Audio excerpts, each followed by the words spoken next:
Magistracy ক্ষমতা পেল বাংলাদেশ সেনাবাহিনী। ওয়াও!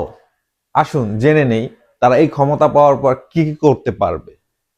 এই ক্ষমতা শুধু ব্যবহার করতে পারবে বাংলাদেশ সেনাবাহিনীর কমিশনপ্রাপ্ত সদস্যরাই। তারা যে কোনো জায়গায় তল্লাশি করতে পারবে এবং তল্লাশি করার পর সেখানে অবৈধ, যেমন রাষ্ট্রের জন্য ক্ষতিকর এমন সমস্ত জিনিসগুলো তারা জব্দ করতে পারবে। ম্যাজিস্ট্রেসি ক্ষমতা পাওয়ার কারণে তারা যে কোনো সন্দেহবাচক লোকদের গ্রেপ্তার করতে পারবে এবং সর্বোচ্চ 2 বছরের সাজা প্রদান করতে পারবে।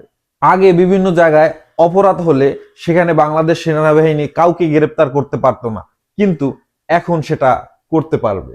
বেআইনি কোনো সমাবেশ বাংলাদেশ সেনাবাহিনী ছত্রভঙ্গ করে দিতে পারবে, যেটা আগে শুধু পুলিশে করতে পারত।